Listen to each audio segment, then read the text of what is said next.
Good afternoon, everybody. This is another edition of the Passball Show, brought to you by JohnPL.com as well. St. Aloysius Church and School in Jackson, New Jersey. Lots of stuff to get into in the world of baseball, sports, and unifying America. Just a reminder, if you're interested and you want to be part of the program, you can give the show a call. The number is 732-364-3598. You could also, anything that's on your mind, like I said, if you want to comment on the Facebook Live or Periscope feed, keep the program going. Amongst things we're going to talk about, we're going to bring up Willie O'Ree in a little bit. I do want to talk about Wilt Chamberlain because I think in the sport of the NBA and the game that we see right now, we seem to forget this guy's dominance and what he meant to the sport. Let's see. Other things we'll bring up, but like I said, anything that's on your mind in the world of baseball, sports, and unifying America, please let me know. First thing we're going to talk about, I do believe there's a little bit of an overemphasis. Now, I do believe in people making a story out of a story and finding some interest and intrigue in different things that could happen.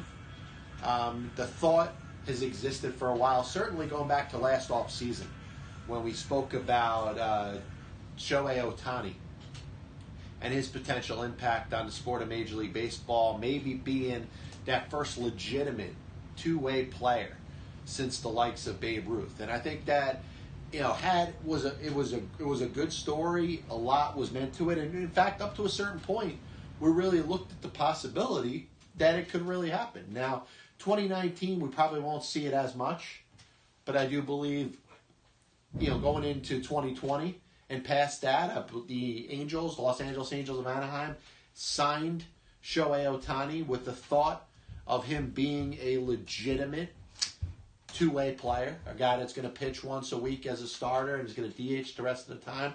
The one part of what Shohei Ohtani did or showed last year that was probably more encouraging was his ability to hit as opposed to his ability to pitch. And I think that is outstanding because that was the one concern we had. Was Shohei Ohtani going to be able to hit, in a Korean baseball league? Obviously, the way it was set up, it was, you look at several players that played there and had success and did well for a while, but came over to the major leagues and were not the same thing. You look at the Eric Thames story and how touted he was coming after 3 solid seasons of being in the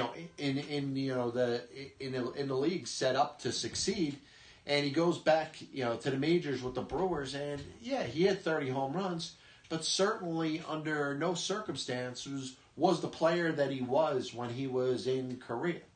So now you're seeing some possibilities. A guy like a Matt Davidson, a guy like a J.D. Davis. You're looking at a couple players that signed to new teams. Obviously, the trade between the Mets and the Astros to send Davis from Houston to the Mets. Matt Davidson signing as a free agent after he was non-tendered by the Tampa Bay Rays. Obviously, there's some intrigue, not only that these players can help as legitimate power hitters.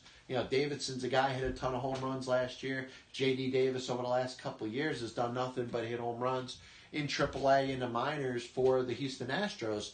So, these guys are obviously being targeted because of their bats. Not so much because what they could do as a pitcher. And I know we want to always see, hey, what's the next? Who's the next Ohtani going to be? Is it going to be Brendan McKay, who was taken in the first round a couple of years ago by the Tampa Bay Rays? Could it be Hunter Green? Well, Hunter Green is already stuck to majority of his time to pitching. So, it's something that doesn't look like it's going to happen. But then we look at it from the perspective of a Matt Davidson or a J.D. Davis. And I hate to say it, we're getting to a point where we're overblowing this a little bit. Because really all that Matt Davidson or J.D. Davis are going to be is that pitcher that's going to pitch in a lopsided game. Maybe that guy to save a bullpen some innings. That's all it's going to be. I mean, we're seeing it in baseball, and obviously the new thing over the last 5 years is we've seen it, the prominence of position players getting the opportunity to pitch, that dream scenario, whether it's, let's say, an Anthony Rizzo this past year or, decades ago, Jose Canseco, fulfilling that lifelong dream to pitch in a major league game. We all know it was a joke. We all knew that it shouldn't, under any circumstances, be taken seriously. But, we kind of laughed at it. That's all it was. It wasn't a big deal. It wasn't all right, well, this guy is going to have a second career as a pitcher. You saw it happen with Matt Bush. Matt Bush did a great job.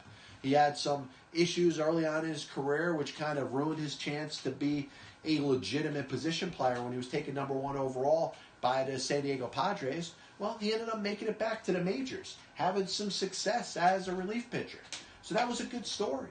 But the thought wasn't that he was going to be this, star hitter that was also going to be able to pitch. And I think we hold this up to a certain standard or a certain level that it really isn't. Shohei Ohtani is kind of in a place by himself. And whether Brendan McKay down the road ends up doing the same thing with the Tampa Bay Rays or whatever team he ends up playing with at the major league level, that remains to be seen. We're not going to see that for a little while. So now, once again, in the world of next, and that's what we're obsessed with. We're obsessed with what's going to be next. What's going to be that next huge thing that we're going to look at and say, the next two-way player in Major League Baseball. And I don't think it's going to happen. I don't know if it ever will happen. Shohei Ohtani, he may never be a legitimate two-way player. He's not going to pitch in 2019. He's going to DH, and maybe he plays a full season. He puts up 30-something home runs. And when his arm gets better, his elbow's all healed from Tommy John surgery, maybe, we'll see that in 2020. But it's not like we're going to see a ton of examples of it this year. The misconception really is this. It's the fact that teams want to save their bullpens when they're getting blown out. And there's been more of an emphasis on wanting to bring in pitchers that happen to play the field that are regular position players. And I do apologize for that background. It looks like Facebook is kind of shot out today. So if you just hold on 1 second, if you're watching on Periscope, I'm going to go fix that. Once again, this is the Pass Ball Show, brought to you by JohnPielli.com, as well as St. Aloysius Church and School in Jackson, New Jersey. Of course, lots of stuff we're going to get into. We're going to give the feed one more shot. Actually, forget it. We're not even going to worry about Facebook Live today. If you're with me on Periscope, good deal. We'll get the video up on YouTube, the whole thing. Just to finish off this last point that we're making about position players becoming pitchers. I don't think it's going to be something that we're going to see in the game a ton. But I do believe that teams are going to designate certain players and maybe pitch them more than once over the course of the season, because there is a little bit of an obsession with saving pitchers and saving innings. That game that you're getting blown out 15-2 when it doesn't matter, and it doesn't matter who pitches those last 3 innings. You saw what happened last year with Sean Kelly and the Washington Nationals, that 25-run game that the Nationals scored, blowing out the New York Mets. He was almost embarrassed to be pitching in that game. Maybe that could have been an example where the Washington Nationals could have gone to a position player to finish the game off. But I do think teams are going to want to save their arms. Think about the value of the bullpen. Starters not going as deep as they have in games. I think there's something to that. And there's a reason that teams are going to want to save those pitchers, be able to use them the next day. You got bullpens the way that you got 12 and 13-man pitching staffs. Bullpens used up to a certain point where pitchers are getting sent to the minor leagues just so you can have a fresh arm in there. So I understand why the value of your entire bullpen is at an all-time high. And because of that, more position players are going to pitch than ever did before. But this thought that pitchers are, position players are going to have the opportunity to be two-way players. What are we really looking at? Look at the recent history of baseball. Christian Bethencourt with the Boston Red Sox. Brooks Kieschnick, Ike Davis. You're looking at, Rick Ankiel. You're looking at players that have done it but never did both well at the same time. And I think that's something that has to be discussed. Are we maybe putting an overemphasis on marginal players, maybe players that aren't really that good, and kind of giving themselves a little bit of a reputation or a name to themselves because they could both pitch and play the field. Because where's that star player? Outside of Ohtani, where's that star player that could also pitch? Remember, every one of these players that come up to the major leagues was the best of the best in high school, in prep school, in college, in the minor leagues. They were probably the best athlete on the field. They could probably do everything. But at some point, they became specialized. They ended up focusing on one thing. And they became either a pitcher or either a hitter. And they made that call. Just like you could say about two-sport athletes or players that were the best athletes in high school and college and could do multiple different things, could play football, could play baseball, could play basketball, could run track and field. At some point, they were forced into specialization. And if you're talking about baseball, the specialization forces you to have to choose between being a pitcher and a hitter. So this thought that this new generation of athletes, pitchers are going to be able to hit and hitters are going to be able to pitch, it's not happening. Look at the batting averages of starting pitchers in Major League Baseball and tell me that there's going to be somebody that's going to go out there and be able to pitch and hit. Name one starting pitcher out there in Major League Baseball right now that is above replacement level as a hitter. Nobody. It doesn't exist. So I just think this is, once again, you're trying to make names out of players like a Matt Davidson or a J.D. Davis that otherwise they wouldn't gain any prominence. Maybe they won't be as good of hitters. So you want to say, hey, they can pitch too? Do they have more versatility to a team? No. The bottom line is every team, just about all the 30 teams in Major League Baseball, are going to focus on one or two players on their roster and have that player be ready with the opportunity to pitch if needed. And you know what? Does that give that player more versatility? No. It's not the same as saying a second baseman could also play shortstop and third base and the outfield. That's versatility. The fact that you could pitch in a game that is already a blowout in a mop-up situation does not give you any more versatility. This copyright and broadcast is authorized under internet rights granted by the World Wide Web and is solely for entertainment of our audience. Any publication, reproduction, or other use of the pictures, descriptions, and accounts of this show without the express written consent of the Passball Show, JohnPielli.com, and John Pielli, LLC, is prohibited.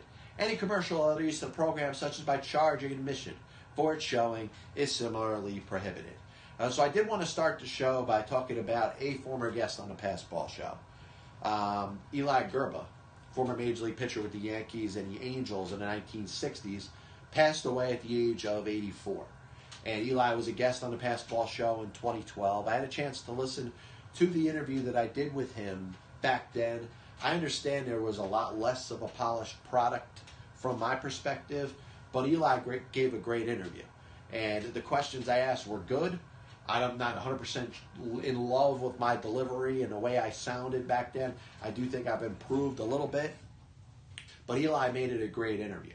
And for those that don't know, he was a pitcher on the 1960 New York Yankees team that ended up losing to the Pittsburgh Pirates in that famous World Series, the Bill Mazeroski home run in Game 7 off of Ralph Terry. A World Series which is going to go down as one of the bigger upsets in World Series history in regards to Major League Baseball. And obviously the Yankees dominated the 3 games that they won in that Game 7, which was so much of a back and forth, and really proof and evidence that any deciding game is an example of how anything can happen. And if you get yourself to a deciding game, or if it's a winner-take-all game, like example, the wild card games, the way they're set in baseball right now, a Game 7 in hockey or basketball, or a playoff game in football where whoever wins that game is going to move on, or if it's the Super Bowl, whoever wins that game is going to win the entire thing. You know that if it's in a winner-take-all scenario, anything can happen. And the 1960 World Series was a prime example how if the Pittsburgh Pirates could get that to a Game 7, you never know what's going to happen. The NBA playoffs last year, you had both Eastern Conference and Western Conference finals going to 7 games last year. So Game 7, the Rockets could have beat the Golden State Warriors. And obviously we'd be speaking a whole different tune if that happened. The Boston Celtics were taken to a 7th game by the Cleveland Cavaliers. And anything could have happened there. And obviously Bill Mazeroski hitting that home run off of Ralph Terry was one of the bigger and most dynamic points in baseball history. And Eli Grba was sitting in that bullpen. And he got a chance to appear in a game as a pinch runner. He got up and warmed up a couple times in the bullpen for the Yankees over the course of that World Series. He could throw. So could Duke Mas. Duke Mas, I think, only got into one game. Casey Stengel chose to focus and continue to use his major pitchers over the course of that series. And obviously, Whitey Ford not pitching games 1, 4, and 7 was something that ended up leading to Stengel's demise. But Eli Grba was also the first player taken in the expansion draft by the Los Angeles Angels of that time, who eventually became the California Angels, became the Anaheim Angels, and are now known as the Los Angeles Angels after being known as the Los Angeles Angels for Anaheim for a little bit. He's the first Angel. And, if you do get a chance, and I'll share it again with a little bit of a caption, a lot of good stuff from Eli in this interview. And, it's a shame, he passes away at the age of 84, but, a man that, certainly had a good baseball career, and his memory is always going to be with us. Just a reminder that Castrol provides maximum protection against viscosity and thermal breakdown. This is the Pass Ball Show, brought to you by JohnPLA.com, as well as St. Aloysius Church and School in Jackson, New Jersey. So I did want to bring this up because I think, unfortunately, you live in a world of the ESPNs and, a lot of similar accounts that are out there on Twitter that are trying to maybe come up with a story that you could focus on day after day. And a lot of gravitation, a lot of attention has been thrown towards James Harden for what he's doing with the Houston Rockets over the last couple weeks. Now, with all due respect, James Harden's scored a lot of points. He's done a great job. He's a good player in the NBA. He is not doing something that has never been done before. And we throw these stats out there. We talk about the 50-point games, the consecutive games that he has, scoring 40 or more points. He's probably going to lead the league in scoring average. He's probably going to score the most points. He certainly takes the most shots. Is he the best player in the NBA right now? That's a good discussion you could have. Maybe he is, maybe he isn't. He's had a hell of a season. He's putting up numbers. He's putting up points. But let's back the truck up a little bit when we're talking about him being one of the most dynamic and dominant players in NBA history.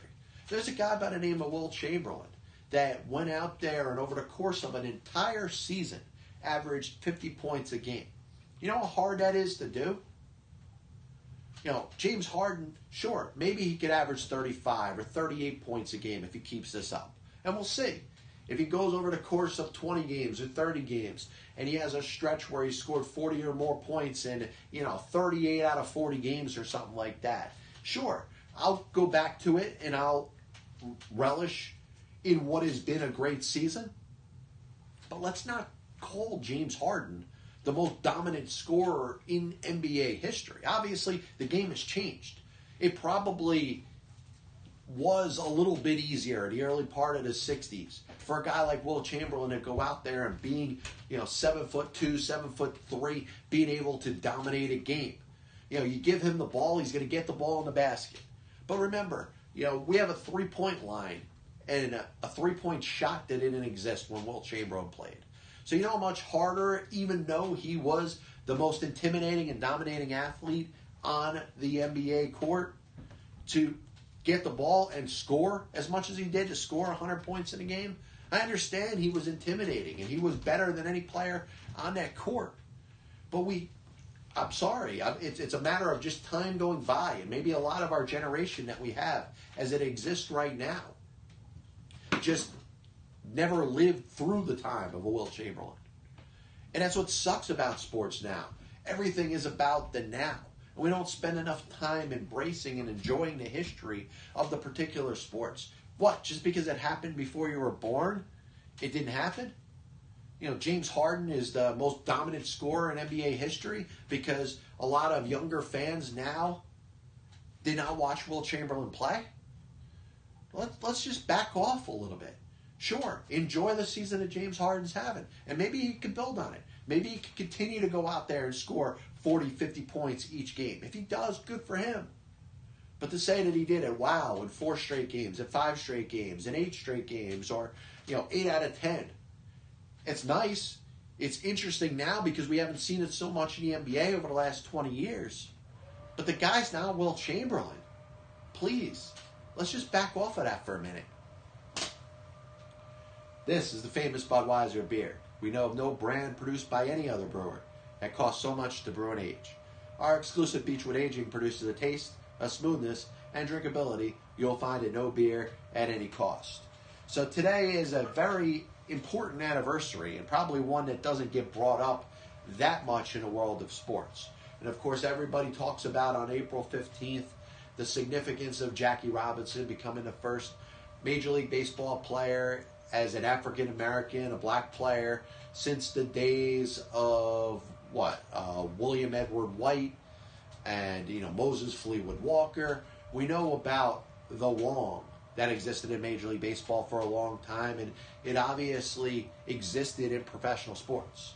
You got the likes of Wataru Wisaka, who became the first black NBA player in 1947. You look at a sport right now that's got well over 70% of its players that are black. But they should look back at a player like Wisaka, who embraced, I'm sure, some racism and discrimination and, some ill feelings as he was really breaking that barrier.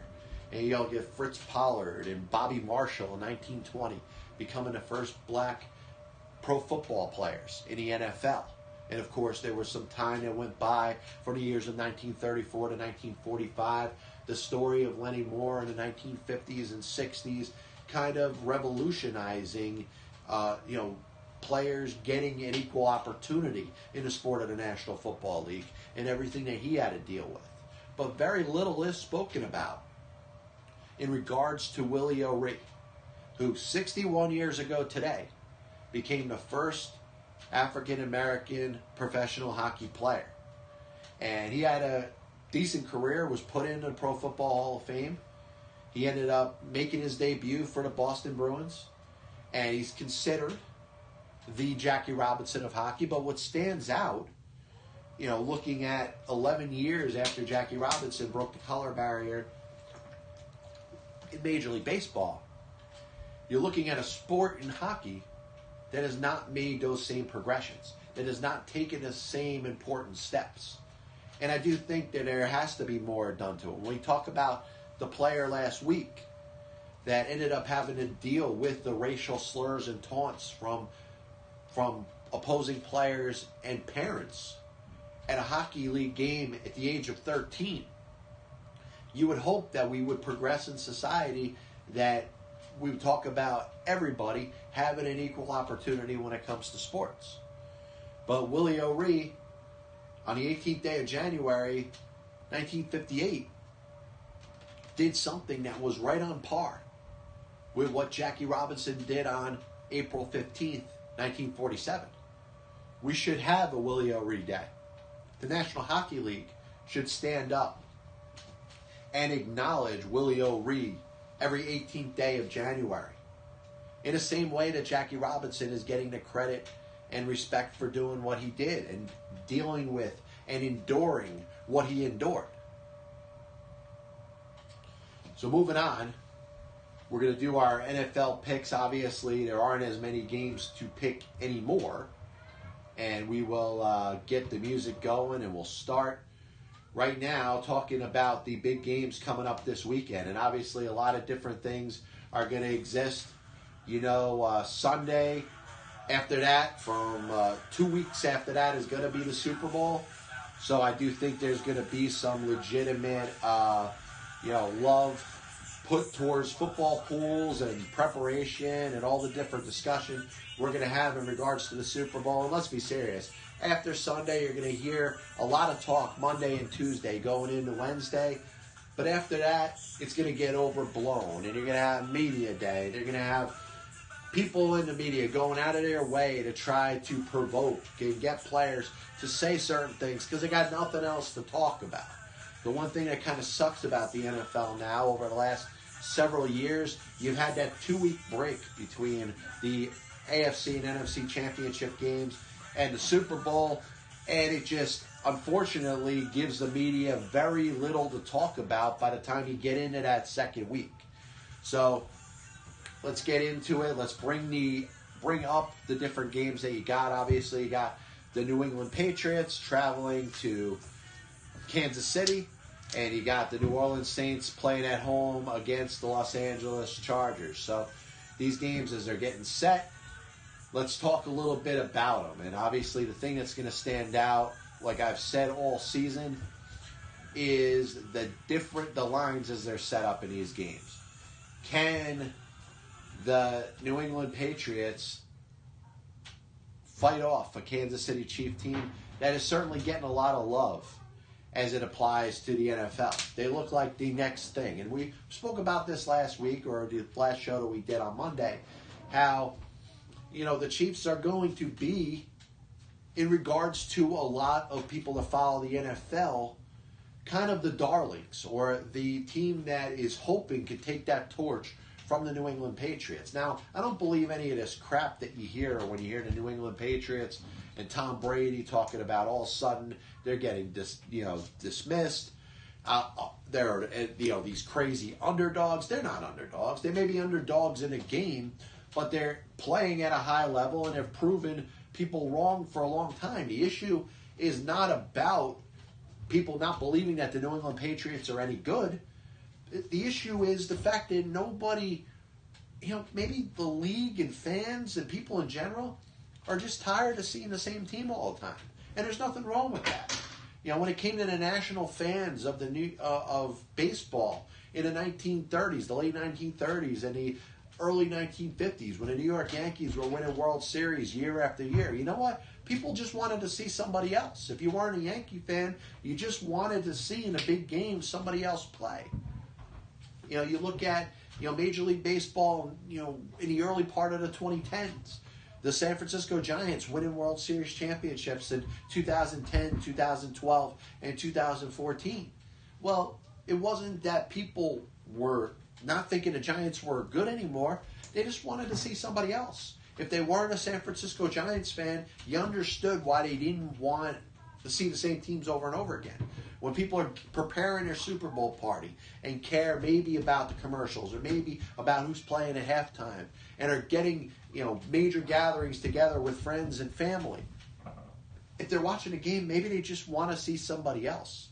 For the Patriots to take it a step further and take it as an insult where people are just not thinking they're good anymore, what have the Patriots done over the last, 18, 19 years? They've gone out there and won. That's all they got to do. Focus on winning the game. And you know what? If they lose, I'm sure there's going to be people in the media and fans that are going to say that the Patriots' time has passed them by. And if that's the case, so be it. Go out there and prove them wrong next year. But what do I think when it comes to this weekend? Because I do think you got two teams that are matched up pretty well against each other. And you see by the line, Kansas City is favored by 3 at home. The weather may be a factor, it may not be a factor. Patrick Mahomes having a chance to bring his team to the Super Bowl. You're looking at a young team there, obviously young star players, whether it's a Tyreek Hill, obviously Mahomes, some of the players on the defense. A veteran coach in Andy Reid. I could see this game going back and forth. Now, if it does, it's not going to bode well for the Kansas City Chiefs. And that's why I'm looking at it, and I think the Chiefs should be able to put points on the board. I think the Patriots should certainly be able to score points on the Kansas City defense. And I would have had a little more belief and love for the Kansas City Chiefs in this game if their defense had shown me a little more. Now, they played well last week. They had a good game plan. They stopped Andrew Luck. They stopped the Indianapolis Colts. They did a great job. But do I think that they're going to be able to stop the New England Patriots from going up and down the field?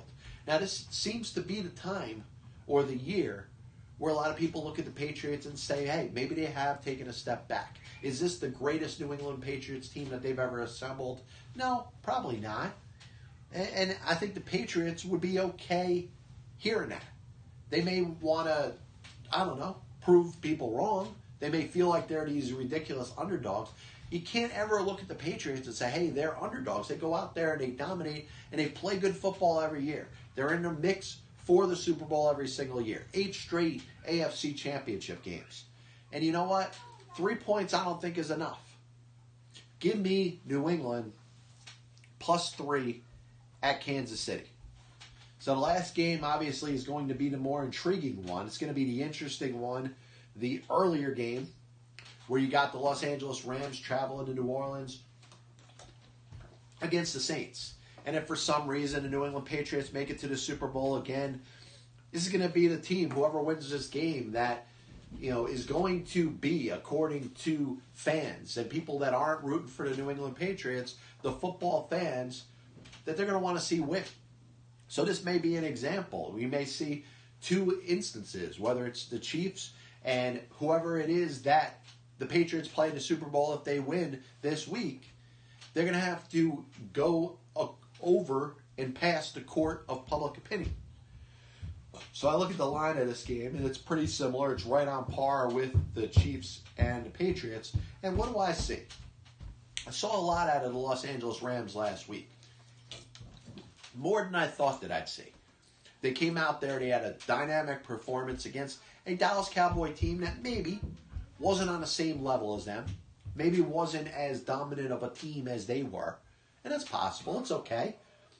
Sometimes the better team wins. And in fact, a lot of times the better team wins. And that's what happened last week. C.J. Anderson going out there doing what he did. Making a great 1-2 punch with Todd Gurley. Jared Goff played a little better. They got a little bit of a good performance out of their defense. But they're going to New Orleans. And I look at the Saints and I say, this team is not as much of a can't lose at home team as they used to be. And I used to look at the New Orleans Saints and say, wow, this is a team, if they're playing at the Superdome, they should be favored. They could go beat anybody at home. But when they go away from home, they're not the same team. You saw it a couple times this year, but I don't think they are as dominant at home. That being said, I like them over the Rams for a couple reasons. I think that Sean Payton's got a couple things up his sleeve. I think you're going to see some gadget plays. I don't really like them going to Taysom Hill as often in those Wildcat packages. But I could see some things being built off of there that are a little different, set up for this particular game. Because I think it means a lot to Sean Payton to get back to the Super Bowl. It means a lot to Drew Brees to get back to the Super Bowl. This is a team that for a series of years looks like they've kind of fallen off. And all of a sudden they've gotten them back. They're playing at a high level. They want to build off of that one Super Bowl championship that the two of them won together. So give me New Orleans -3 at home against the Los Angeles Rams. A little bit of a recap of the show today, and I do want to thank everybody for tuning in. Eli Grba passing away at the age of 84. We talked about his impact on the New York Yankees in the 1960 World Series. He didn't get a chance to pitch. Maybe if he was the one that was pitching at bottom of the 9th inning, at Forbes Field, maybe that home run by Bill Mazeroski never happens. First Angel, he's always going to be remembered for that. Willie O'Ree becoming the first African-American professional hockey player on this date 61 years ago in 1958. His comparison to Jackie Robinson, Fritz Pollard, Bobby Marshall, Mazaka in the NBA. Two-way players in Major League Baseball. I think it's a little bit of a farce. We're going a little too crazy saying that it's going to be the next thing. Ohtani's on the league by himself. I agree. Outside of that, Matt Davidson, J.D. Davis, come on. NFL picks will be up on johnpielli.com. I do want to thank everybody for tuning in. I hope everybody enjoys their weekend. Enjoy your championship Sunday. The NBA, NHL, Major League Baseball. We didn't talk a lot of baseball today, but it's okay. Because you still got some top free agents that are out there. And why? Why is it that a ton of teams aren't interested in these players, especially if the price is dropping like we see that it probably is at this point on January 18th. God bless you, and as always, I'll see you on the other side.